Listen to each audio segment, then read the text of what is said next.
Hello student, आपका स्वागत है इस वीडियो में। आज इस वीडियो में हम लोग बीएससी जियोलॉजी सेकेंड ईयर के फोर्थ सेमेस्टर के paper gene technology and human welfare के लास्ट ईयर का एमसीक्यू पेपर सॉल्व करेंगे। इस पेपर में मोस्टली जो सिलेबस है उसमें 8 यूनिट है। पहला principle gene manipulation, application of genetic engineering, enzyme technology, DNA diagnostic, biostatistic, computer और बायो इन्फॉर्मेटिक्स से कुल 100 क्वेश्चन है। तो हम इस वीडियो में सारे क्वेश्चन सॉल्व करेंगे, उससे रिलेटेड क्वेश्चंस भी देखेंगे जो इस साल आ सकते हैं, और ट्रिक्स सब कुछ जानेंगे इस वीडियो में। तो पहला सवाल है, 0.0 से कम पी वैल्यू का आमतौर पर क्या मतलब होता है? P value less than 0.05 usually means. तो बच्चों, स्टैटिस्टिक्स में एक वैल्यू निकाला जाता है जिसको पी वैल्यू कहते हैं, जिसका वैल्यू कितना होता है? स्टैंडर्ड 0.05। अगर इससे वैल्यू 0.04 हो यानी कम हो, या 0.01 हो, तो इसको क्या कहा जाएगा? इसको कहा जाएगा जो हम लोग टेस्ट कर रहे हैं वो सही है। और अगर इससे कम ज़्यादा आया, मतलब 0.06 हुआ या 0.1 हुआ, तो कहा जाएगा जो रिजल्ट आ रहा है वो रिजल्ट सही नहीं है। तो इसका मतलब है कि हमारे डेटा में अगर वैल्यू 0.05 से कम है तो दम है, नहीं तो दम नहीं है। इसलिए इसका सही उत्तर क्या है? परिणाम सांख्यिकीय रूप से महत्वपूर्ण है। जब भी 0.05 से कम आए, इसका मतलब वो स्टैटिस्टिकली सांख्यिकीय रूप से सही है। अगला सवाल है, एंजाइमों का स्थितीकरण, इमोबिलाइजेशन एंजाइम का क्या मतलब होता है? तो बच्चों, बायोटेक्नोलॉजी में एंजाइम का यूज़ करके काफ़ी चीज़ें बनाई जाती है। क्योंकि एंजाइम क्या होते हैं? बहुत महंगे होते हैं। तो उसका यूज़ कैसे किया जाता है? सावधानी से किया जाता है, बार बार किया जाता है। तो एंजाइम्स को क्या किया जाता है? किसी ठोस सरफेस से चिपका दिया जाता है ताकि उसको आसानी से अलग किया जा सके और बाद में उसको निकाला जा सके और रीयूज किया जाए। तो इसका सही आंसर क्या होगा? एंजाइमों को एक ठोस समर्थन से जोड़ना, यानी एंजाइम को सॉलिड सपोर्ट। इसमें बीड्स होते हैं, जैसे यहाँ दिखाया गया, ये बीड्स है और ये एंजाइम को चिपका दिया गया है। अगला सवाल है, दो समूहों के माध्यों की तुलना करने के लिए किस सांख्यिकी परीक्षण का उपयोग किया जाता है? तो बच्चों, अगर दो ग्रुप कह रहा है तो एक ग्रुप ए हो गया, एक ग्रुप बी हो गया, और उसका मीन क्या हुआ? इसका 10 है, इसका 11। ऐसे केस में हम लोग क्या करते हैं? टी टेस्ट का यूज करते हैं। अगर पूछ देता कई ग्रुपों के, तो वहाँ एनालिसिस ऑफ वेरिएंस यानी अनुभव यूज करते हैं। अगर पूछ देता ए और बी में क्या रिलेशन है, तब हम लोग कोरिलेशन या सहसंबंध टेस्ट करते हैं। तो हमेशा याद रखिए, जहाँ दो ग्रुप आए और मीन का बात हो, वहाँ क्या हमेशा आएगा? T test. बच्चों, बायो स्टैटिस्टिक्स में जो बायोलॉजी का स्टैटिस्टिक होता है उसको बायोस्टैटिस्टिक कहते हैं। इसमें एक शब्द आता है नमूना या सैंपल। तो वो सैंपल क्या क्या होता है? तो बच्चों, जैसे हम लोग चावल बनाए, तो जब चावल हो जाता है तो हम लोग दो चार दाने उठा के चेक करते हैं कि वो सही से गला है कि नहीं। पूरा चावल तो नहीं करते। तो उसी तरह बायोस्टैटिस्टिक्स में अगर किसी जानवर का या किसी भी चीज़ का पता लगाना हो, तो कुछ लोगों को देख के पता लगता है। इसलिए हजारों लाखों लोगों को गिनना मुश्किल होता है। तो इसका सैंपल तब क्या होता है? जनसंख्या का एक उपसमूह, ए सबसेट ऑफ पॉपुलेशन। जैसे चावल में आप चार पांच दाने उठा के बता देते कि चावल अब गल गया, उसी तरह से। तो बच्चों, ये थोड़ा स्लाइड अच्छा नहीं है, सही से नहीं दिख रहा है, तो हम पढ़ देते हैं कि जैव सूचना विज्ञान का प्रमुख अनुप्रयोग क्या है, क्या एप्लीकेशन होता है बायो इन्फॉर्मेटिक्स का। तो बच्चों, बायो इन्फॉर्मेटिक्स यानी जैव सूचना विज्ञान असल में बायोलॉजी और कंप्यूटर साइंस का एक मिक्सचर है। जब हम डीएनए या प्रोटीन के लंबे सीक्वेंस को कंप्यूटर टूल की मदद से एनालाइज करते हैं, तो उसे क्या कहते हैं? Bio informatics. तो इसका मुख्य काम क्या है? Data analysis of biological sequence, जैविक अनुक्रमांकों का डेटा विश्लेषण। तो बच्चा, अगला क्वेश्चन है, central dogma of molecular biology का सीक्वेंस क्या है? यानी आणविक जीव विज्ञान के केंद्रीय डोग्मा में क्या शामिल है? तो सेंट्रल डोग्मा हमें बताता है कि जेनेटिक जानकारी सेल के अंदर कैसे बहती है। सबसे पहले जानकारी किसके पास होता है? डीएनए के पास होता है। डीएनए से जानकारी आरएनए में कैसे जाता है? ट्रांसक्रिप्शन से। और फिर आरएनए से किसके पास पहुंचता है? प्रोटीन के पास। तो इसका क्या सीक्वेंस है? डीएनए, आरएनए, फिर प्रोटीन। तो इसलिए इसका सही आंसर क्या है? सी है। तो इसको याद रखने का क्या ट्रिक है? D R P, DNA, RNA, protein. तो बच्चों अगला सवाल है, प्रजातियों के बीच विकासवादी संबंधों का अध्ययन करने के लिए निम्नलिखित में से किसका उपयोग किया जाता है? एवोल्यूशनरी रिलेशनशिप दो स्पीसीज के बीच में। तो अगर हमें ये जानना हो कि दो अलग अलग स्पीसीज यानी प्रजातियां एक दूसरे से कितनी मिलती जुलती है या उनके पूर्वज यानी एंसेस्टर कौन थे, तो हम क्या करते हैं, एक फैमिली ट्री जैसा डायग्राम बनाते हैं। तो बायोलॉजी में इसे क्या कहते हैं, फाइलोजेनेटिक ट्री कहते हैं। तो ये हमें प्रजातियों के विकास का इतिहास दिखाता है। बच्चों अगला सवाल क्या है, full form of FASTA, FASTA का पूर्ण रूप क्या है? तो बच्चों कभी कभी कंफ्यूजन हो जाता है कि लोग समझते फास्टा एक फाइल का फॉर्मेट है, लेकिन ये फाइल फॉर्मेट नहीं है। इसका क्या मतलब होता है, alignment search tool for amino acid या डीएनए। तो इसका सही विकल्प क्या है, C, fast alignment search tool for amino acid, या कभी कभी यहाँ डीएनए होगा तो वो भी सही मानता है कि ये दोनों अलाइनमेंट को चेक करता है। बच्चों अगला सवाल है कि जीनोम क्या है? तो अक्सर बच्चे जीन और जीनोम में कंफ्यूज हो जाते हैं। तो किसी भी जीव के अंदर मौजूद डीएनए का जो पूरा सेट होता है जिसमें उसके सारे जीन शामिल होते हैं उसे क्या कहा जाता है, जीनोम कहा जाता है। यानी एक सेल के अंदर की पूरी जेनेटिक जानकारी। इसलिए इसका सही आंसर क्या है, सी, किसी जीव में डीएनए का पूरा set, complete set of DNA in A organism. बच्चों अगला सवाल है कि डीएनए फिंगरप्रिंटिंग टेक्निक को किस वैज्ञानिक ने खोजा था? तो इसका सही आंसर है sir Alec Jeffrey. Alec Jeffrey ने इसको कब खोजा था, 1984 में। तो ये क्वेश्चन बहुत बार पूछा जाता है, बहुत इंपॉर्टेंट है, ईयर भी याद रखना है। और उन्होंने इसके लिए क्या यूज किया था, V N T R. V N T R का फुल फॉर्म क्या है, वेरिएबल नंबर टैंडम रिपीट्स। इसी के द्वारा इन्होंने डीएनए फिंगरप्रिंटिंग को डेवलप किया था। अगला सवाल है, पुनर्योगज डीएनए यानी रिकॉम्बिनेंट डीएनए टेक्नोलॉजी में किसके किसके डीएनए को कंबाइन किया जाता है? तो इसका सही आंसर क्या होगा, टू और मोर डिफरेंट सोर्स, दो या दो से अलग जीवों के डीएनए को लेके मिक्स करके क्या बनाया जाता है, रिकॉम्बिनेंट डीएनए। अगला क्वेश्चन है, डीएनए को विशिष्ट अनुक्रमों में काटने के लिए प्रयुक्त एंजाइम का नाम। वो एंजाइम जो डीएनए को खास सीक्वेंस पे काटता है, ये बच्चों कई बार आ चुका है। इसको क्या कहते हैं, इसको मॉलिक्यूलर सीजर भी कहते हैं, सेल के अंदर का कैंची। तो मॉलिक्यूलर सीजर जो कौन है, रेस्ट्रिक्शन एंजाइम है, प्रतिबंध एंजाइम है। वैसे ही ये डीएनए को क्या करता है, खास जगहों पे काटता है। तो इसको याद रखना कि काटने वाला एंजाइम रेस्ट्रिक्शन एंजाइम है, और इसको क्या कहते हैं, मॉलिक्यूलर कैंची यानी मॉलिक्यूलर सीजर। अगला सवाल है, डीएनए को बैक्टीरिया में स्थानांतरित करने के लिए आमतौर पर इस्तेमाल किया जाने वाला वेक्टर कौन सा है? तो बच्चों ध्यान रखना, यहाँ पूछा जा रहा है बैक्टीरिया के लिए, सारे के लिए नहीं।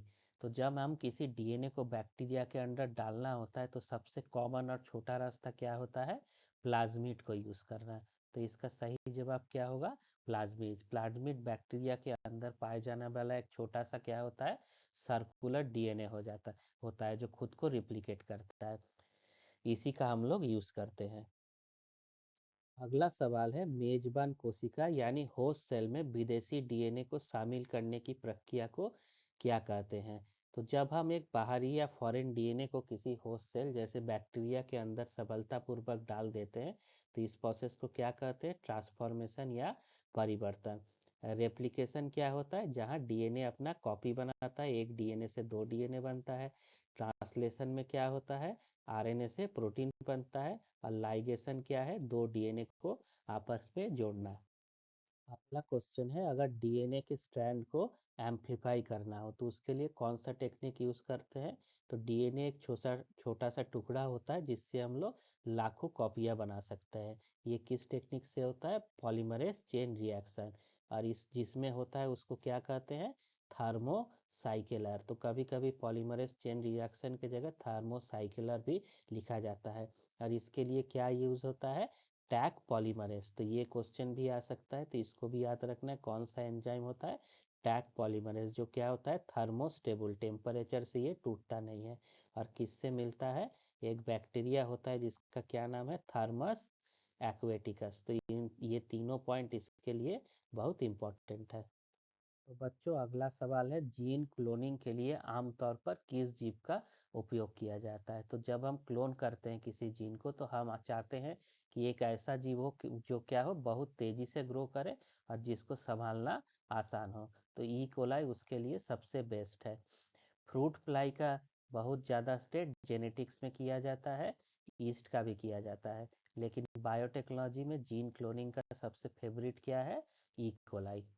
अगला क्वेश्चन है, इनमें से कौन सा डीएनए रिकॉम्बिनेंट टेक्नोलॉजी का एप्लीकेशन है? तो बच्चों ये सारे जो चीजें है सारे जेनेटिक इंजीनियर के एप्लीकेशन है। इसमें इंसुलिन का उत्पादन भी होता है, वैक्सीन का निर्माण भी होता है, तो इसलिए इसका सही आंसर क्या है? उपयोग सभी। बच्चा अगला सवाल है कि ह्यूमन इंसुलिन का जेनेटिकली इंजीनियर द्वारा सबसे पहले कब निर्माण किया गया था और उसको क्या कहते हैं? तो इसका सही जवाब है ह्यूमुलिन। ह्यूमुलिन ही वो पहला जेनेटिकली मॉडिफाइड या जेनेटिक इंजीनियरिंग द्वारा बनाया हुआ इंसुलिन था। ये कब बना था बच्चों? 1982 में। ये क्वेश्चन भी पूछा जाता है कि किस ईयर में किया था, और एक और क्वेश्चन पूछा जाता है इसको किस कंपनी ने बनाया था? तो इसका सही आंसर क्या है? Eli Lilly. एक अमेरिकी कंपनी थी, AELI एली लिली। इन्हीं ने 1982 में रिकॉम्बिनेशन जेनेटिकली इंजीनियर टेक्निक से पहली बार ह्यूमन इंसुलिन बनाया, जिसका क्या नाम था? ह्यूमुलिन। तो जो अगला क्वेश्चन है, निम्नलिखित में से कौन सा कारक एंजाइम गतिविधि यानी एंजाइम एक्टिविटी को प्रभावित नहीं करता? तो टेम्परेचर हो या पीएच हो, ये तो एंजाइम के लिए बहुत इंपॉर्टेंट होते हैं। सबस्ट्रेट कंसंट्रेशन भी उसके स्पीड को तय करता है। तो बचा क्या? लाइट इंटेंसिटी यानी प्रकाश की तीव्रता। इसका आम तौर पर तो एंजाइम की एक्टिविटी पर कोई प्रभाव नहीं पड़ता जब तक कि वो एंजाइम क्या हो? फोटो सेंसिटिव ना हो। इसलिए सही आंसर क्या है? प्रकाश की तीव्रता।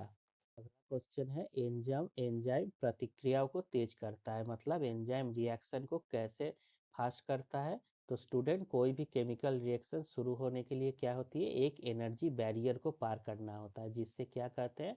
सक्रियण ऊर्जा या एक्टिवेशन एनर्जी करते हैं। तो एंजाइम क्या करता है? इसी एक्टिवेशन एंजाइम को क्या कम करता है? लोअरिंग दी एक्टिवेशन एनर्जी, इसी सक्रियण ऊर्जा को कम कर देता है। तो एंजाइम रिएक्शन के स्पीड को कैसे तेज करता है? सक्रियण ऊर्जा या एक्टिवेशन एनर्जी को कम करके। अगला क्वेश्चन है कि एंजाइम्स किससे बने होते हैं? तो एंजाइम मोस्टली किसके बने होते हैं? प्रोटीन्स के बने होते हैं। इसमें कुछ अपवाद भी है जो बहुत इंपॉर्टेंट है एग्जाम पॉइंट ऑफ व्यू से। क्यों? एक एंजाइम होता है जो किससे बना होता है? आरएनए से, जिसको क्या कहते हैं? राइबोजाइम। तो इसको बच्चों जरूर याद रखना है, ये हर एग्जाम में हर एमसीक्यू में कभी ना कभी पूछा जाता है कि कौन सा एंजाइम है जो प्रोटीन से बने ही बना हो, या आरएनए एंजाइम का नाम बताइए। तो एंजाइम तो प्रोटीन के बने होते हैं, इसका एक एक्सेप्शन है, इसका अपवाद है क्या? राइबोजाइम, जो किससे बना होता है? आरएनए से। तो इसको आप लोग जरूर याद करें। तो अगला सवाल है, निम्नलिखित में से कौन सी सामान्य जीन स्थानांतरण करने की तकनीक नहीं है? ये अच्छे से पढ़ना है, कभी कभी नहीं है आता है और हम लोग है समझ लेते हैं। तो हमेशा क्वेश्चन ध्यान से पढ़िए। तो हम जानते हैं कि सेल के अंदर बाहरी जीन डालने के लिए क्या क्या होते हैं? माइक्रो इंजेक्शन, इलेक्ट्रोपोरेशन और बायोलिस्टिक, या उसको जीन गन भी कहते हैं। तो इसमें से क्या गड़बड़ है? फोटोसिंथेसिस यानी प्रकाश संश्लेषण, इसका जीन ट्रांसफर से कोई लेना देना नहीं है।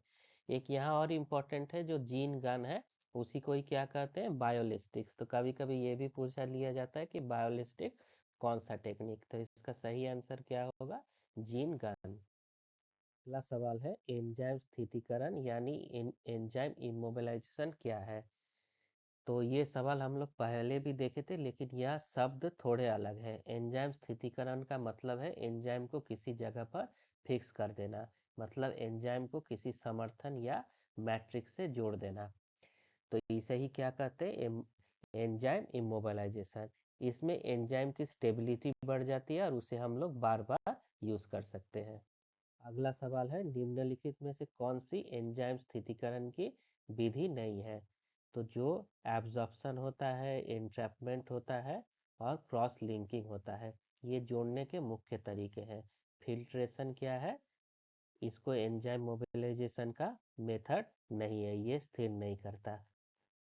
तो यहाँ क्या पूछा है, कौन नहीं है, तो इसका क्या आंसर होगा, निस्पंदन या फिल्ट्रेशन।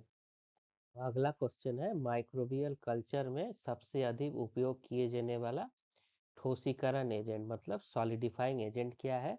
तो जब हम लैब में बैक्टीरिया फंगस उगाने के लिए कल्चर मीडियम यानी पेट्री डिश में कल्चर मीडियम तैयार करते हैं, तो उसे जमाने के लिए हम लोग किसका यूज करते हैं? अगार का।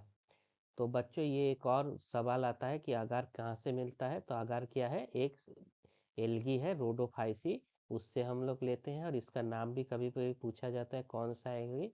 उसका सही आंसर क्या है? ग्रेसिलेरिया और जिलीडियम। तो ये दो एल्गी है जिसका नाम भी याद रखना है, ग्रेसिलेरिया और जिलीडियम। कई जगह एंट्रेंस में एमसीक्यू में ये सवाल आता है कि अगर कहाँ से मिलता है। यहाँ तो बस यही पूछा गया था कि सॉलिडिफाइंग एजेंट कौन है। तो बच्चों अगला क्वेश्चन है, कल्चर मीडिया को स्टेरिलाइज करने के लिए किस उपकरण का प्रयोग किया जाता है? तो जब हम कल्चर मीडिया तैयार करते हैं तो उसे क्या करते हैं? कीटाणु मुक्त करते हैं। इसके लिए हम किसका यूज करते हैं? डी यानी ऑटोक्लेव का इस्तेमाल करते हैं। तो ऑटोक्लेव क्या होता है? एक प्रेशर कुकर की तरह होता है, जिसमें क्या करते हैं, हाई प्रेशर और स्टीम की मदद से सब सूक्ष्म जीवों को मार देते हैं, ताकि बाकी जो उपकरण जैसे है, इसमें दिया है इंक्यूबेटर किसके लिए होता है? बैक्टीरिया के कल्चर के लिए उपयोग किया जाता है। माइक्रोस्कोप तो उनको देखने के लिए, सेंट्रीफ्यूज अलग अलग चीज़ों को सेपरेट करने के लिए। तो ऑटोक्लेव से बच्चों एक दो और क्वेश्चन आता है कि इसका टेम्परेचर कितना होता है? तो ये नॉर्मली 121 से 132 डिग्री सेंटीग्रेड तक इसके अंदर टेम्परेचर किया जाता है। और इसका प्रेशर कितना होता है? -15 psi का प्रेशर डाला जाता है। और ऑटोक्लेव कितना देर चलाते हैं? कम से कम 30 मिनट से 60 मिनट तक इसका प्रोग्राम होता है। अगला क्वेश्चन है, शुद्ध कल्चर यानी प्योर कल्चर का उपयोग करने का क्या उद्देश्य है? तो बच्चों जो नेचर में होता है, उसमें बैक्टीरिया हमेशा झुंड में होते हैं और मिक्स आबादी होती है, कई बैक्टीरिया एक साथ मिले रहते हैं। लेकिन अगर हमें किसी एक खास बैक्टीरिया के गुणों के बारे में जानना है, तो हमें उसे बाकी सबसे अलग करना होगा। इसीलिए इसका सही ऑप्शन क्या है? सूक्ष्म जीवों की एक ही प्रजाति का अध्ययन करने के लिए तो हम प्योर कल्चर का यूज करते हैं, जिसमें केवल एक ही तरह के बैक्टीरिया के सेल्स होंगे। अगला सवाल है, एंजाइम फंसाने के लिए आमतौर पर किसका उपयोग किया जाता है? यानी इसको क्या कहते हैं? Enzyme entrapment. तो जैसा कि हम पिछले क्वेश्चंस में भी देखे थे, एंजाइम को स्थिर करना यानी एंजाइम इमोबिलाइजेशन, उसके लिए एक मैट्रिक्स का यूज होता है। इसके लिए सबसे ज्यादा यूज होने वाला एजेंट क्या है? एलजी नेट का यूज होता है, जिसे हम अक्सर कैल्शियम एलजी नेट बीड्स के रूप में यूज करते हैं। ये एक जेल जैसा स्ट्रक्चर बना देता है जिसमें एंजाइम सुरक्षित रहता है। अगला सवाल है, सूक्ष्म जीवों को संवर्धन माध्यम यानी कल्चर मीडिया में प्रविष्ट करने मतलब इंट्रोड्यूस करने की प्रक्रिया कहलाती है। तो जब हम तैयार करते हैं मीडिया और अपनी मर्जी के बैक्टीरिया या सूक्ष्म जीवों को ट्रांसफर करते हैं, उसको क्या कहा जाता है? इनोकुलेशन या टीकाकरण कहा जाता है, क्योंकि उसमें एक सुई जैसा इस्तेमाल करते हैं। तो उस प्रक्रिया को क्या कहते हैं? टीकाकरण या इनोकुलेशन। आइसोलेशन का क्या मतलब होता है? किसी बैक्टीरिया को अलग करना। लेकिन ट्रांसफर करने को क्या कहते हैं? इनोकुलेशन। तो ये भी बहुत बार एग्जाम में पूछा जाता है। तो बच्चों अगले सवाल में कुछ नंबर्स दिए हैं और उसके क्या कैलकुलेट करना है? माध्य यानी मीडियम। तो बच्चों मीडियन क्या होता है? मीडियन निकालने का सबसे पहला कदम है डेटा को बढ़ते क्रम में लिखना। तो बढ़ते क्रम में कैसे लिखेंगे? सबसे छोटा क्या है? 3 है। उसके बाद क्या आएगा? 5 आएगा। फिर क्या है? 7 है। फिर 8 है। और फिर क्या आता है? 9। तो पहले इसको स्मॉल से लार्ज तक सीक्वेंस में लिख लिया जाता है। तो यहाँ कितने नंबर है? 1 2 3 4, टोटल 5 नंबर है, जो कि क्या है? विषम संख्या है। तो विषम संख्या कैलकुलेट करने के लिए बीच वाला नंबर हमारा मीडियन होगा। तो इधर से फर्स्ट सेकेंड, ये थर्ड, इधर फोर्थ फोर्थ, तो बीच वाला नंबर क्या आ गया? 7, इसलिए इसका सही जवाब क्या होगा? 7 होगा। तो अगर ऐसे ऑड वाला हो तो इसको पहले छोटे से बड़े में लिखे, और जो बीज वाला हो, यहाँ 2 है और इधर 2 है, इसके बीज वाला, तो ये वाला क्या हो जाएगा? उसका मीडियन। तो बच्चों अगला क्वेश्चन है कि टोटल 6 संख्या है जिसका माध्य क्या है? 12 है। इन संख्याओं का योग क्या होगा? तो इसका एक फॉर्मूला होता है, उस फॉर्मूले से इसको सॉल्व किया जाता है। तो फॉर्मूला क्या है? मीन किसके बराबर होता है? सम ऑफ नंबर के, सम ऑफ नंबर के, और डिवाइड किससे किया जाता है? टोटल नंबर से। तो यहाँ हम लोगों को क्या क्या वैल्यू दिया गया है? कह रहा है 6 संख्याओं का माध्य क्या है? 12 है। और कुल संख्या कितने हैं? कुल संख्या कितने हैं? 6 है। और हमसे पूछ क्या रहा है? संख्याओं का योग, सम ऑफ नंबर्स। तो सम ऑफ नंबर्स क्या हो जाएगा? 12 इंटू, इसको यहाँ से मल्टीप्लाई कर देंगे तो क्या आएगा? 72। तो इसका सही आंसर क्या है? ये 72। तो इसको याद रखना है, मीन किसके बराबर है? सम ऑफ नंबर, और उसको डिवाइडेड बाय टोटल नंबर से। अगला क्वेश्चन है मोड का तात्पर्य है, मतलब मोड किसे कहते हैं? तो सांख्यिकी में बच्चों मोड का मतलब बहुत ही सीधा है, किसी भी डेटा सेट में जो वैल्यू सबसे ज़्यादा बार रिपोर्ट हो। जैसे कोई एक वैल्यू हम दे दे 1 2 3 3 5 6, तो इसमें कौन सा नंबर ज़्यादा बार रिपीट हो रहा है? 3 हो रहा है। तो ये क्या हो गया? ये इसका मॉड हो जाएगा। तो सबसे अधिक आने वाला मूल्य क्या होता है? मॉड होता है। तो अगला सवाल है उत्परिवर्तन क्या है, जिसको इंग्लिश में म्यूटेशन कहते हैं। तो म्यूटेशन क्या होता है? इसका सीधा अर्थ है बदलाव। जब हमारे सेल के अंदर मौजूदा डीएनए के सीक्वेंस में चेंज आ जाए, change in the DNA sequence, जिसे क्या कहते हैं? डीएनए अनुक्रमण में परिवर्तन, तो उसको क्या कहते हैं? म्यूटेशन। म्यूटेशन को कौन दिया था? एक हॉलैंड के डच साइंटिस्ट थे जिनका क्या नाम था? हुगो डी ब्रिज। तो इसको याद रखना है कि उत्परिवर्तन कौन दिया था? हुगो डी ब्रिज दिए थे। अगला सवाल है कौन सा उत्परिवर्तन अमीनो एसिड अनुक्रम को नहीं बदलता, यानी किस म्यूटेशन से एमिनो एसिड का सीक्वेंस नहीं बदलता है? तो अगर डीएनए में कुछ बदलाव आए लेकिन उससे बनने वाला प्रोटीन या एमिनो एसिड पर कोई असर नहीं पड़े, तो इसको क्या कहते हैं? साइलेंट या मौन उत्परिवर्तन कहते हैं। और नॉनसेंस म्यूटेशन किसे कहते हैं? जिससे प्रोटीन को अधूरा बन जाता है, आधा अधूरा बन जाता है। और मिससेंस किसे कहते हैं? जिसमें जिसमें अमीनो एसिड को बदल देता है। लेकिन साइलेंट म्यूटेशन क्या है? जहाँ खामोश है, जिसमें सीक्वेंस में कोई बदलाव नहीं है। अगला क्वेश्चन है इनमें से कौन सा म्यूटेशन का कारण है? तो जो यूवी की रेडिएशन होता है, सूरज की किरणें हो, केमिकल्स हो, वायरस हो, ये सारे क्या कर सकते हैं? Toxic chemicals, virus, UV radiation सब उत्परिवर्तन कर सकते हैं। तो इसका आंसर क्या होगा? D, all of the above. Next question computer से है। तो कंप्यूटर का दिमाग क्या है? तो कंप्यूटर का दिमाग सीपीयू को कहते हैं। सीपीयू क्या होता है? सेंट्रल प्रोसेसिंग यूनिट होता है, इसे ही ब्रेन ऑफ कंप्यूटर कहते हैं। अगला क्वेश्चन है कौन सा जीन स्थानांतरण तकनीक कोशिका में डीएनए डालने के लिए उच्च वोल्टेज, हाई वोल्टेज का यूज करता है? तो बच्चों जब हम कोशिकाओं को हाई वोल्टेज के बिजली के झटके या पल्स देते हैं तो क्या होता है? उनके मेम्ब्रेन में छोटे छोटे छेद बनते हैं और डीएनए अंदर चला जाता है। इस टेक्निक को क्या कहते हैं? इलेक्ट्रोपोरेशन। इसके नाम में ही है, इलेक्ट्रो मतलब बिजली और पोर मतलब छिद्र। तो इसे याद रखिएगा, ये भी बहुत इंपॉर्टेंट क्वेश्चन है। अगला सवाल है माइक्रो इंजेक्शन में डीएनए कैसे डिलीवर किया जाता है? तो जैसे नाम ही बता रहा है कि माइक्रो है, मतलब ये एक बारीक सुई होती है। इस तकनीक में हम डीएनए को एक महीन सुई की मदद से क्या करते हैं? सीधे न्यूक्लियस में भेज देते हैं, through a fine needle directly into nucleus. ये तकनीक एम्ब्रियो में या बड़े सेल्स में डालने के लिए यूज किया जाता है। अगला सवाल फिर कंप्यूटर से है कि रैम का क्या मतलब है? तो रैम का मतलब होता है रैंडम एक्सेस मेमोरी, वो मेमोरी जो कंप्यूटर के चालू रहने तक डेटा को संभालती है। तो सही जवाब क्या है? Random access memory. अगला कंप्यूटर से सवाल है, what type of storage is a hard drive. Hard drive में किस प्रकार का स्टोरेज है। तो बच्चों कंप्यूटर में दो तरह के स्टोरेज होते हैं, एक होता है प्राइमरी और दूसरा होता है सेकेंडरी।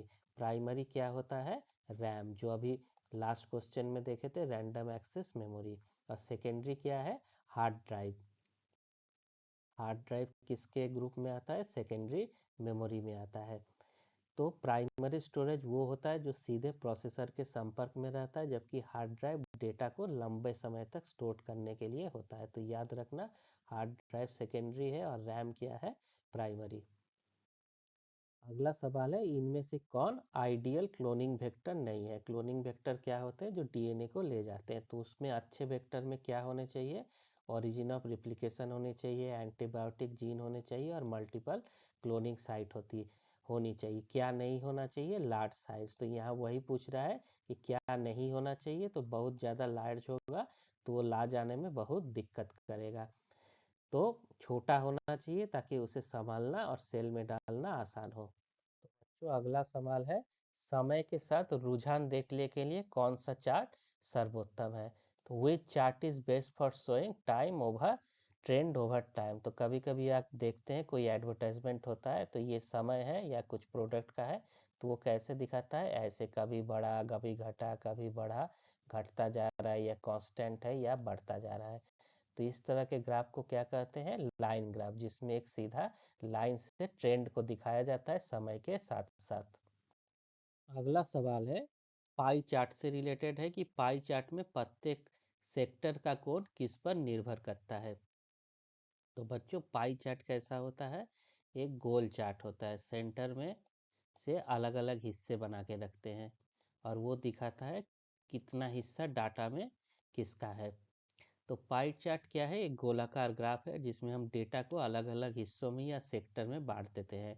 तो किसी भी सेक्टर का कोड इस बात पर निर्भर करेगा कि वो के पूरे डाटा का कितना परसेंट है। जैसे ये सबसे ज़्यादा डाटा है, मान लीजिए इसका नाम ए दे दिया जाए, इसको बी, इसको सी, इसको डी और इसको ई लिख दिया जाए। तो सबसे बड़ा कौन किसका है, ए का है।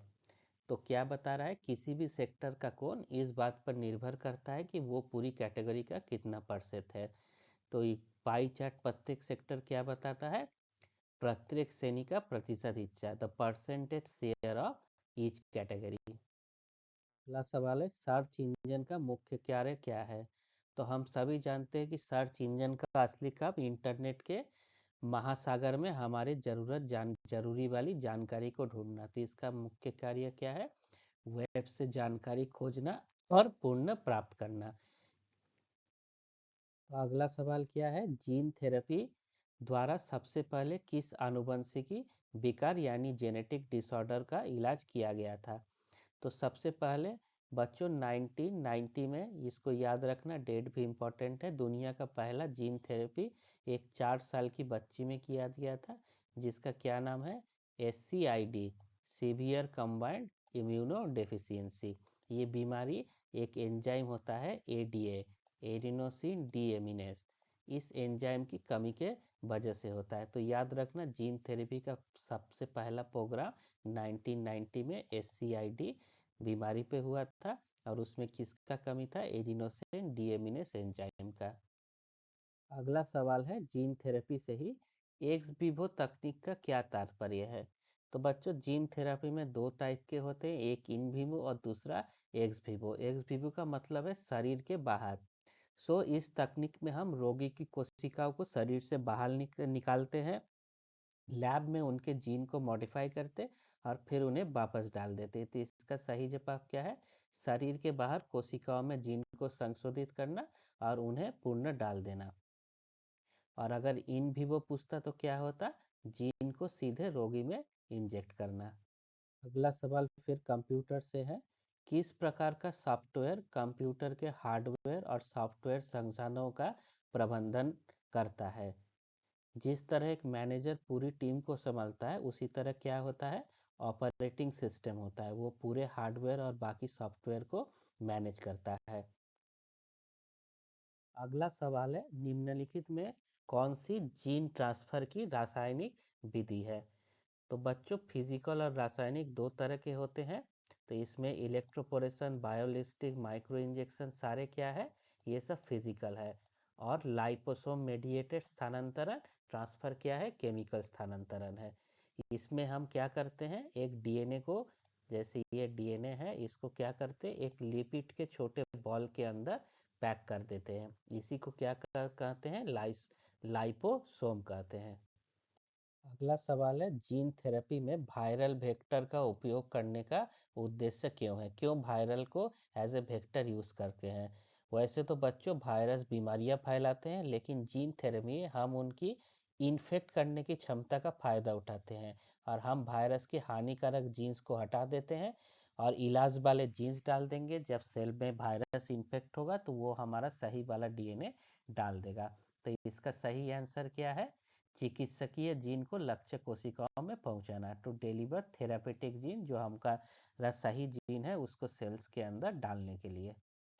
तो कुछ बीमारियां है जो किससे रिलेटेड है, रक्त से, हमारे ब्लड से। तो जीन थेरेपी में निम्नलिखित में से किस रक्त के विकार के इलाज में आशाजनक परिणाम दिखाए हैं। तो बच्चों थैलेसीमिया हो, थैलेसीमिया क्या होता है, उसमें हेमोग्लोबिन का कमी हो जाता है। ल्यूकेमिया क्या है, ब्लड कैंसर है। और हीमोफीलिया क्या है, इसमें खून का थक्का जम जाता है। क्योंकि इन सभी बीमारियों का इलाज में जीन थेरेपी बहुत कारगर साबित हुए हैं, तो इसका आंसर क्या होगा, ऑल ऑफ दिस, उपयोग सभी। फिर क्या आता है, रेस्ट्रिक्शन एंजाइम का दूसरा नाम क्या है, तो इसको आनुवंशिकी कैंची या जेनेटिक सीजर्स कहते हैं, क्योंकि ये डीएनए को काट सकता है। तो बच्चों अगला सवाल है, निम्नलिखित में से किस एंजाइम का उपयोग डीएनए टुकड़ों को एक साथ जोड़ने के लिए किया जाता है। रेस्ट्रिक्शन एंजाइम क्या था, काटने के लिए था। और जोड़ने के लिए क्या है, इसके लिए डीएनए लाइगेज यूज होता है, जो फॉस्फोडाइएस्टर बॉन्ड बनाता है। कभी कभी एग्जाम में पूछा जाता है डीएनए लाइगेज किस पे काम करता है, कौन सा बॉन्ड पे, तो वो क्या होगा, फॉस्फोडाइएस्टर बॉन्ड के लिए होगा। अगला सवाल है, ट्रांसजेनिक एनिमल या ट्रांसजेनिक जानवर क्या होते हैं। तो स्टूडेंट, जब हम किसी जानवर के जीनोम में लैब के अंदर किसी दूसरे प्रजाति, जो उसका प्रजाति न हो, बाहर का हो, उसका जीन डाल देते हैं, तो उससे जो जानवर बनता है उसको ट्रांसजेनिक जानवर कहते हैं। तो इसका आंसर क्या होगा, अन्य प्रजातियों के जीन वाले जानवर उनके जीनोम में डाले जाते हैं। तो इसका उदाहरण क्या है, बहुत बार पूछा जाता है, एक मछली है जिसका नाम क्या है, ग्लोफिश। तो ग्लोफिश इसका उदाहरण है। और आप लोग सुने होंगे एक सीप है, डॉली, जो सबसे पहला ट्रांसजेनिक एनिमल थी। तो ये दोनों उसके उदाहरण भी है। अगला क्वेश्चन है, नियंत्रित परिस्थितियों में रोगाणुओं यानी माइक्रोब्स को ग्रो करने की प्रक्रिया को क्या कहते हैं, उसको बढ़ाने की प्रक्रिया। तो जब हम बैक्टीरिया किसी माइक्रोब को लैब में सही तापमान और सही वातावरण देकर पालते हैं या बड़ा करते हैं, तो उसको क्या किया जाता है, इसको इंक्यूबेशन कहते हैं। हिंदी में इसका नाम है उष्मायन। अगला क्वेश्चन है, स्थिर एंजाइमों का प्रमुख लाभ क्या है, इसको हम लोग पहले भी पढ़े हैं। इन मोबिलाइज्ड एंजाइम क्या, तो उनका सबसे बड़ा फायदा है कि हम उन्हें बार बार इस्तेमाल कर सकते हैं। तो इसका सही क्या होगा, पूर्ण प्रयोज्यता और स्थिरता, रीयूजेबिलिटी, बार बार यूज करना। और इसमें क्या होते हैं, स्टेबल भी होते हैं, टूटते नहीं, किसी से जुड़े रहते हैं, तो उनका लाइफ स्पैन बढ़ जाता है। इससे खर्चा कम होता है और एंजाइम ज्यादा समय तक खराब नहीं होता है। अगला क्वेश्चन है, सिंगल सेल प्रोटीन क्या है। तो बच्चों, नाम से ही पता चलता है कि ये वो प्रोटीन है जो एक कोशिकीय वाले जीवों से मिलता है, जैसे बैक्टीरिया, फंजाई और एल्गी। तो इसका सही क्या है, प्रोटीन जो हमको बैक्टीरिया, कवक और शैवाल जैसे माइक्रोबियल कोशिकाओं से निकाले जाते हैं। तो ये प्रोटीन बच्चों खाने के लिए यूज किए जाते हैं। और कभी कभी पूछा जाता है, इनमें से कौन सा जीव सिंगल सेल प्रोटीन हमको देता है। तो उसका सबसे अच्छा एग्जाम्पल है एल्गी में स्पाइरुलिना का। ईस्ट भी बहुत अच्छा सोर्स है। तो ऐसे कई जीव है, छोटे छोटे माइक्रोब्स अलग ग्रुप के, जिससे हम लोग सिंगल सेल प्रोटीन प्राप्त करते हैं। अगला सवाल है, आनुवंशिक रोग का उदाहरण, यानी कौन सा डिजीज जो जेनेटिकल है। तो आनुवंशिक रोग वो होते हैं जो माता पिता से बच्चों में जीन्स के जरिए आते हैं। जो ट्यूबरकुलोसिस है या मलेरिया है, ये क्या होते हैं, ये संक्रमण वाली बीमारियां है। और इनमें से क्या सिकल सेल एनीमिया जो होता है वो प्योर क्या है, जेनेटिकल डिजीज होते हैं, जिसमें हीमोग्लोबिन के जीन में म्यूटेशन के कारण जो आरबीसी होते हैं उनका शेप कैसा हो जाता है, हंसिए जैसा यानी सिकल जैसा। तो इसका सही आंसर क्या है, सी। तो पशुओं में कृत्रिम गर्भधारण से क्या मदद मिलती है?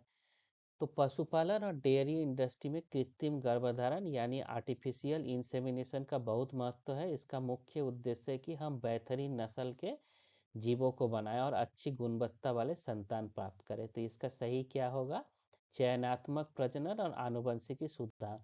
अगर सही जीन्स वाले जो ज़्यादा हट्टे कट्टे हो उनसे ब्रीडिंग कराया जाए तो जो बच्चे बनेंगे, पशु बनेंगे, वो ज़्यादा हेल्दी होंगे। जैसे दूध उत्पादन किया जाए तो इसमें ज़्यादा दूध बनेगा। अगला क्वेश्चन है, जीन थेरेपी का मुख्य उद्देश्य या प्राइमरी काम है?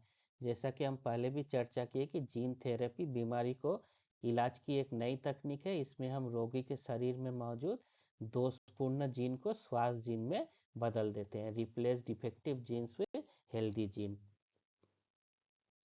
बच्चों ये एक डेटा दिया गया है और इसमें पूछ रहा है बहुलक क्या है, यानी इसका मॉड का वैल्यू क्या है। जैसा हमने पहले भी चर्चा किया था कि मॉड का मतलब क्या होता है, वो संख्या जो डेटा में सबसे ज़्यादा बार आता है। तो यहाँ आप देख सकते हैं एक नंबर है 5, जो क्या है 1 2 3 बार आया है।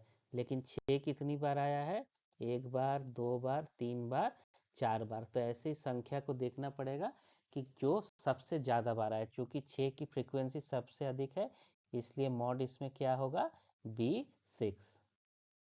अगला सवाल है, प्रसरण इसका एक माप है, प्रसरण वेरिएंस को कहते हैं। तो स्टैटिस्टिक्स में वेरिएंस या प्रसरण क्या बताता है, ये हमें बताता है कि हमारा डेटा अपने मीन से कितना फैला हुआ है, कितना ये पॉजिटिव है या नेगेटिव है। तो इसका सही आंसर क्या होगा, डिस्पर्सन और कितना ये मीन से फैला हुआ है। अगला क्वेश्चन फिर स्टैटिस्टिक्स से है। इसमें पूछ रहा है कि निम्न मानक विचलन यानी लो स्टैंडर्ड डेविएशन क्या दर्शाता है, क्या इंगित करता है। तो अगर स्टैंडर्ड डेविएशन की वैल्यू लो या कम आती है तो इसका मतलब है कि डेटा के सभी पॉइंट्स क्या है, एक दूसरे के बहुत करीब है। और किसके करीब है, मान मध्य के करीब है, मतलब वेरिएंस मीन के बहुत पास है। और ऐसा डेटा में क्या होगा, इसमें वेरिएशन बहुत कम है। अगला सवाल है, डीएनए फिंगरप्रिंटिंग में डीएनए के किस क्षेत्रों का विश्लेषण किया जाता है। तो डीएनए फिंगरप्रिंट में बच्चों उन्हीं हिस्सों को देखते हैं जो हर इंसान में अलग अलग होता है। इन्हें क्या कहा जाता है, शॉर्ट टैंडम रिपीट्स। अगला सवाल है, मानव रोगों से जुड़े जीन का विश्लेषण करने के लिए आमतौर पर किस तकनीक का उपयोग करते हैं।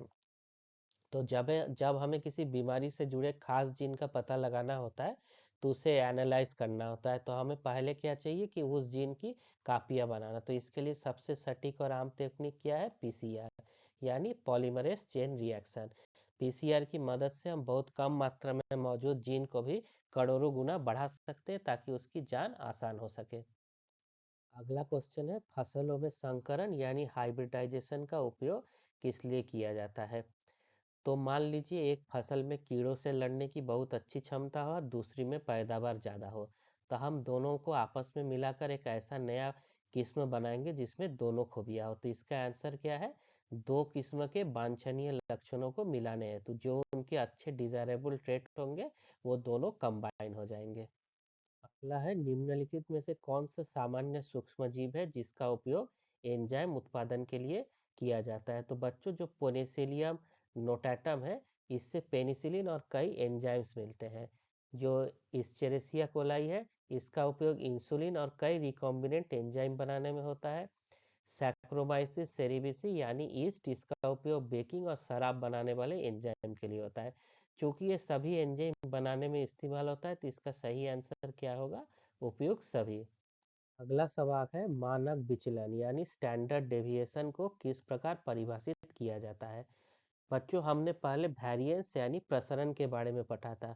तो स्टैंडर्ड डेविएशन और वेरिएंस का बहुत गहरा रिश्ता होता है। वेरिएंस के पॉजिटिव स्क्वायर रूट को ही क्या कहते हैं, विचलन कहते हैं।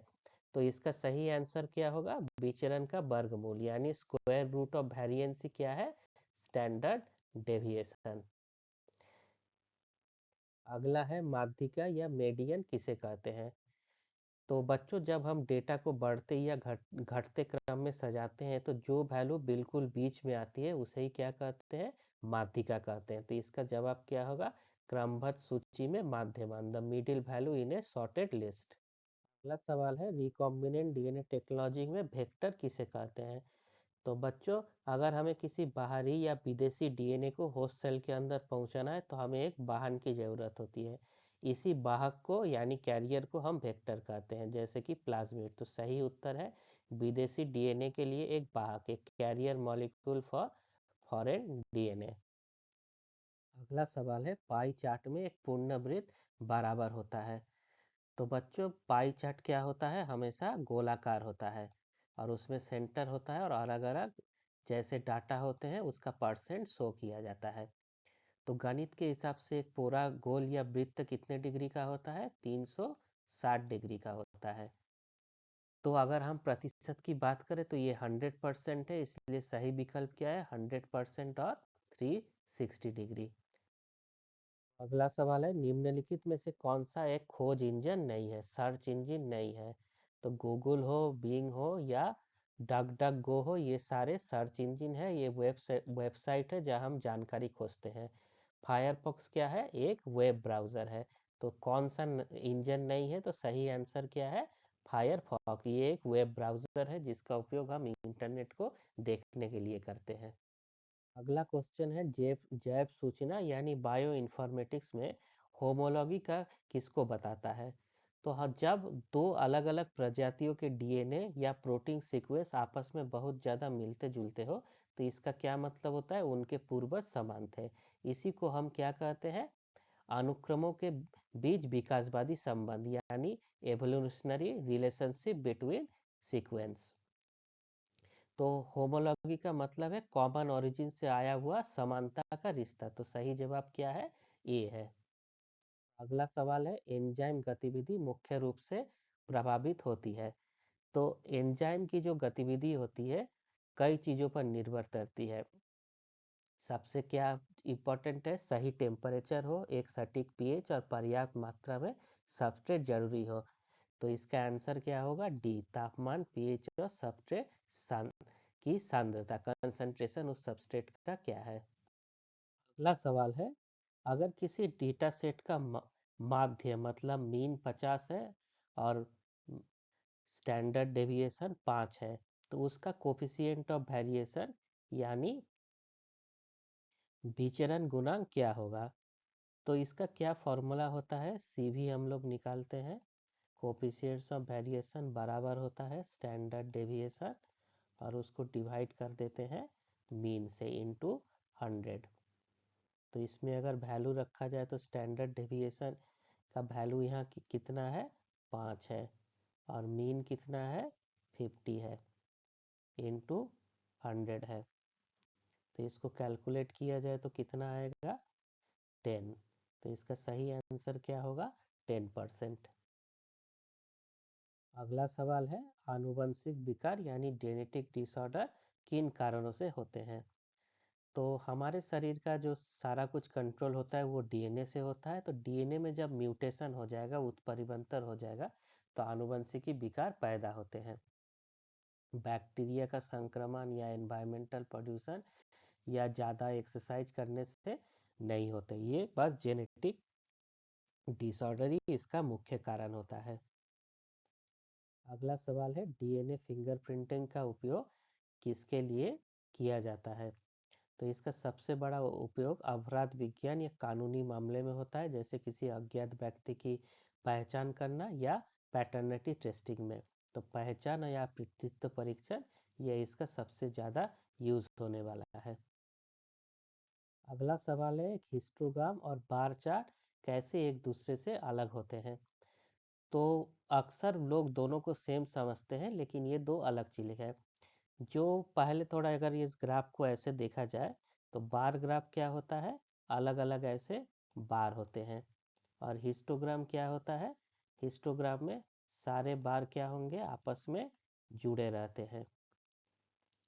तो याद रखिए बार चार्ट क्या है, अलग अलग कैटेगरी के लिए है। जैसे ए ये है, ये बी है, ये सी है, तो तीनों अलग है। लेकिन हिस्टोग्राम क्या है, कंटिन्यूअस डेटा है, एक ही साथ देखा जाता है। तो जैसे छात्रों की लंबाई या वजन के लिए इसमें ग्रुप होते हैं, ये एक ग्रुप हुआ, दूसरा ग्रुप, तीसरा हुआ।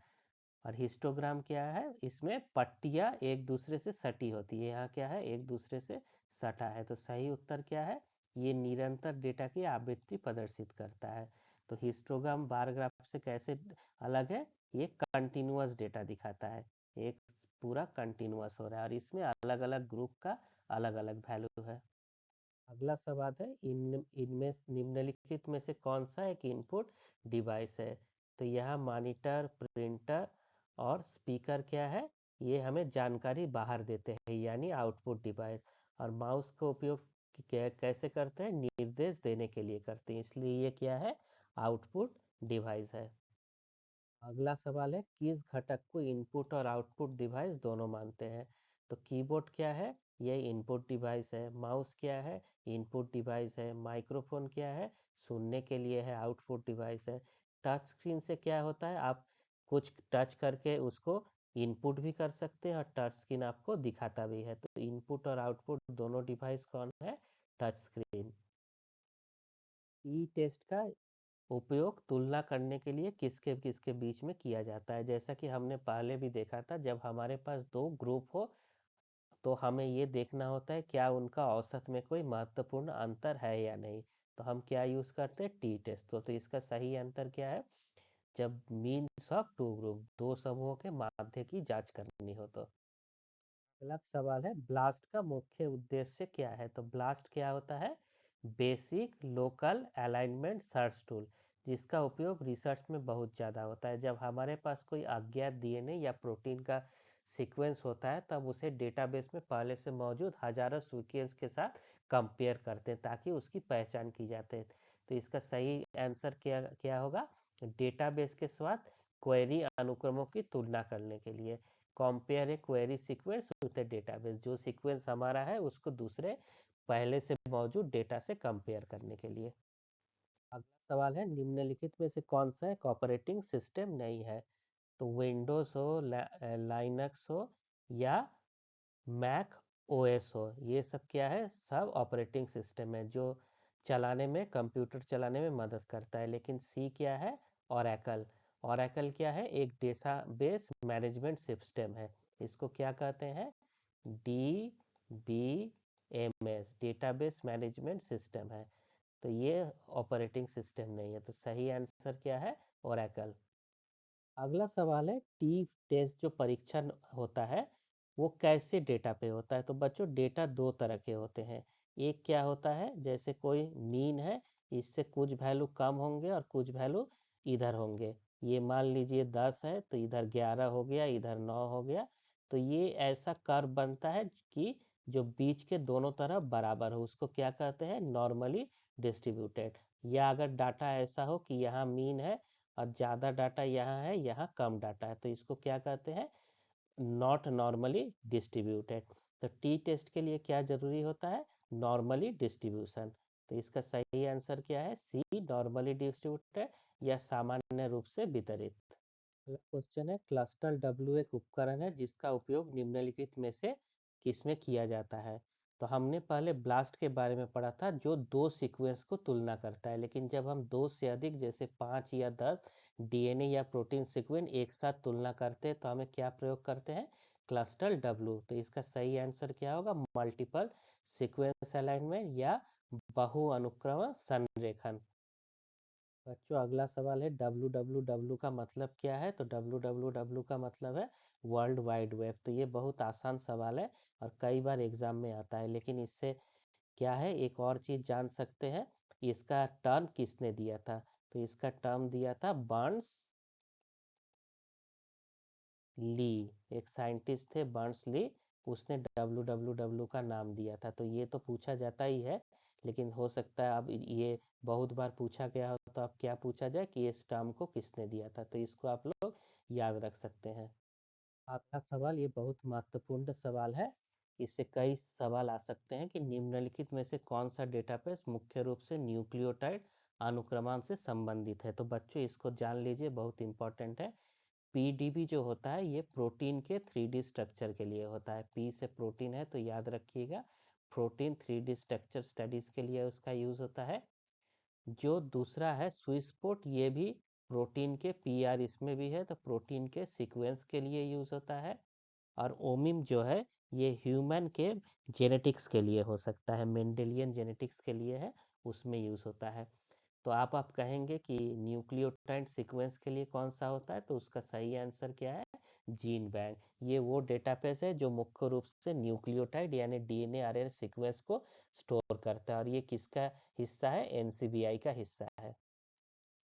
और अगला सवाल है, निम्नलिखित में से कौन सा प्रोटीन अनुक्रम डेटाबेस है यानी प्रोटीन सीक्वेंस डेटाबेस है। तो प्रोटीन के लिए कौन सा डेटाबेस बच्चों सबसे है, अभी हम लोग देखे थे, जब हमें किसी प्रोटीन के एमिनो एसिड सीक्वेंस की जानकारी चाहती है तो हम लोग कहाँ जाते हैं, यूनिपोर्ट का उपयोग करते हैं।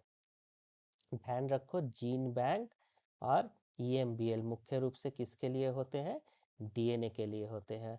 और कीईजेजे क्या है, ये पाथवे, मेटाबॉलिक पाथवे के लिए होता है। तो इन पॉइंट्स को आप लोग याद रखें कि किसके लिए क्या है। तो प्रोटीन सीक्वेंस के लिए यूनिपोर्ट है, डीएनए के लिए जीन बैंक और ईएमबीएल है, और पाथवेज के लिए, मेटाबॉलिक पाथवेज के लिए केईजीजी है। तो अगला सवाल है, ग्लोफिश क्या है। तो ये बायोटेक्नोलॉजी का एक बहुत ही सुंदर उदाहरण है बच्चों। ग्लोफिश एक मछली है जिसके डीएनए लैब के अंदर जेलीफिश या मूंगे कोरल का फ्लोरोसेंट जीन डाला गया, जिससे ये अंधेरे में भी चमकती है। क्योंकि इसमें किसी दूसरी प्रजाति का जीन डाला गया, इसीलिए क्या है, ट्रांसजेनिक एनिमल है। तो ग्लोफिश क्या है, ट्रांसजेनिक एनिमल है। अगला सवाल है, भिन्नता का उच्च गुणांक इंगित करता है। भिन्नता किसको कहते हैं, कोफिशिएंट ऑफ वेरिएशन का। तो याद रखिए, कोफिशिएंट ऑफ वेरिएशन जितना ज़्यादा होगा डेटा में उतनी ही ज़्यादा क्या होगी, अस्थिरता होगी, यानी डेटा उतना ही कम कंसिस्टेंट होगा। इसलिए हायर कोफिशिएंट ऑफ वेरिएशन का क्या मतलब है, कम स्थिरता। अगर सी भी कम हो तो हम कहते हैं डेटा बहुत सटीक और स्थिर है। तो बच्चों अगला सवाल है, पबमेड का रखरखाव निम्न द्वारा किया जाता है। तो बच्चों पबमेड दुनिया का सबसे बड़ा डेटाबेस है जहां मेडिकल और लाइफ साइंस के रिसर्च पेपर मिलते हैं। इसका रखरखाव अमेरिका के एक संस्थान है, एनसीबीआई, जिसका फुल फॉर्म क्या है, national centre for biotechnology information. तो रिसर्च के क्षेत्र में एनसीबीआई का नाम सबसे ऊपर आता है। तो याद रखिएगा, पबमेड किसका हिस्सा है, एनसीबीआई का, national centre for biotechnology information.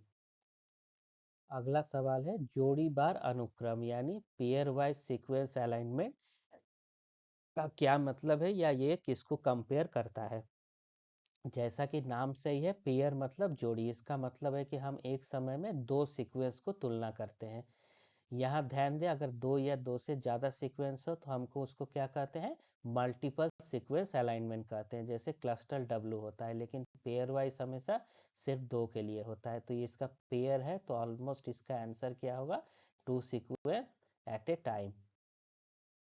अगला क्वेश्चन है कि एक हिस्टोग्राम एक बार ग्राफ से भिन्न क्यों होता है। इसमें हमने पहले भी चर्चा किया था कि हिस्टोग्राम और बार ग्राफ देखने में एक जैसा लगता है, लेकिन इनमें एक बड़ा अंतर होता है। हिस्टोग्राम में जो बार्स होते हैं वो एक दूसरे से सटी होती है, क्योंकि वो कंटिन्यूअस डेटा को दर्शाता है। तो सही उत्तर क्या है, कि हिस्टोग्राम में बार्स एक दूसरे को स्पर्श करते हैं। अगला सवाल है, फ्रीक्वेंसी डिस्ट्रीब्यूशन यानी बारंबारता वितरण का उपयोग किस में किया जाता है। तो बच्चों, जब हमारे पास बहुत सारा रॉ यानी कच्चा डेटा होता है तो उसे सीधे समझना मुश्किल होता है। तो फ्रीक्वेंसी डिस्ट्रीब्यूशन की मदद से हम डेटा को क्या करते हैं, एक तालिका में व्यवस्थित और सारांश करने के लिए करते हैं। इससे हमें ये पता चलता है कि कौन सा वैल्यू कितने बार आया है। तो इसका सही आंसर क्या है, सी, डेटा को एक तालिका में व्यवस्थित और सारांशित करने के लिए। अगला है, निम्नलिखित में से कौन सा सीक्वेंस अलाइनमेंट के लिए एक प्रकार नहीं है। तो जब हम डीएनए या प्रोटीन का तुलना करते हैं तो अलाइनमेंट में तीन प्रमुख प्रकार के होते हैं। एक होता है ग्लोबल अलाइनमेंट, एक होता है लोकल अलाइनमेंट, और एक होता है मल्टीपल। तो ग्लोबल में पूरे सीक्वेंस की तुलना की जाती है, लोकल में किसी खास हिस्से की तुलना, और मल्टीपल में 2 से अधिक सीक्वेंस की तुलना करते हैं। लेकिन जो सीरियल अलाइनमेंट है, जैसा कोई टेक्निकल टर्म बायो इन्फॉर्मेटिक्स में इस्तेमाल नहीं किया जाता। तो इसका सही आंसर क्या है? Serial alignment. अगला है, निम्नलिखित में से कौन सा एंजाइम स्थितीकरण के लिए यानी एंजाइम मोबिलाइजेशन के लिए सामान्य तरीका है? तो हमने पहले भी पढ़ा था कि एंजाइम को किसी मैट्रिक्स में फंसाकर उन्हें स्थिर किया जाता है। इसका सबसे सामान्य और प्रसिद्ध तरीका क्या है? जेल में फंसाना, एंट्रैपमेंट इन ए जेल। उसका उदाहरण भी देखे थे कि क्या था? एल्जीनेट। इसको याद रखिएगा, इससे काफी क्वेश्चन आ सकते हैं। तो इसके लिए जो एल्जीनेट है, इसके लिए क्या यूज करते हैं? सोडियम एल्जीनेट यूज करते हैं। बाकी ऑप्शन जैसे precipitation, freeze drying, sun dry, ये मुख्य विधियां नहीं होती है। अगला है, एंजाइमों का उत्पादन अधिकतर औद्योगिक रूप से किया जाता है। तो वैसे तो एंजाइम पौधों जानवरों में भी होते हैं, लेकिन जब हमें बड़े पैमाने पर एंजाइम चाहिए तो हम हमेशा किसके तरफ जाते हैं? माइक्रो ऑर्गेनिज्म यानी सूक्ष्म जीवों की तरफ जाते हैं, जैसे बैक्टीरिया और फंजाई। क्योंकि इनका पालन आसान है और ये बहुत तेजी से बढ़ते हैं, तो इनसे शुद्ध एंजाइम प्राप्त करना बहुत सस्ता होता है। इसीलिए बेस्ट ऑप्शन क्या होते हैं? Micro organism. तो बच्चों, फिर इंटरनेट से क्वेश्चन है कि HTML क्या होता है? तो कंप्यूटर का एक बेसिक लैंग्वेज के बारे में है। जब हम कोई वेबसाइट देखते हैं तो वो किस भाषा में लिखा होता है? उसका जवाब है HTML। इसका फुल फॉर्म क्या है? Hyper text markup language. तो ये इंटरनेट पर वेब पेज बनाने की सबसे बेसिक कोडिंग भाषा है। तो पूछा जा रहा है, केंद्रीय प्रवृत्ति यानी सेंट्रल टेंडेंसी, इनमें से कौन सामान्य माप है? तो वैसे तो मीन, मीडियन, मॉड तीनों ही केंद्रीय प्रवृत्ति यानी सेंट्रल टेंडेंसी में आते हैं, लेकिन जब हम किसी डेटा का औसत या एवरेज निकालते हैं तो सबसे ज़्यादा इस्तेमाल किसका करते हैं? मीन का। तो मीन ही होता है। तो विज्ञान और रिसर्च में ज़्यादातर मीन को ही आधार माना जाता है। बच्चों, अगला सवाल है, घंटी के आकार का वक्र दर्शाता है। तो घंटी के आकार का कर्व कैसा होता है? ऐसा होता है। तो ये क्या बताता है? तो ये सांख्यिकी का सबसे मशहूर ग्राफ है। जब हमारा डेटा पूरी तरह से संतुलित हो, हमेशा आप कभी भी डेटा कलेक्ट को देखिएगा, एक मीन जो होगा उसके आसपास कुछ वैल्यू ज़्यादा होंगे और कुछ वैल्यू उससे कम होंगे। तो हमेशा ग्राफ कैसा आता है? बेल शेप आता है। तो सामान्य, या इसको क्या कहते हैं? नॉर्मल डिस्ट्रीब्यूशन करते हैं, कि मीन के दोनों तरफ डिस्ट्रीब्यूशन बराबर हो, जितने कम वैल्यूज है और उतने ही ज़्यादा वैल्यूज है। तो इस पेपर का लास्ट क्वेश्चन क्या है?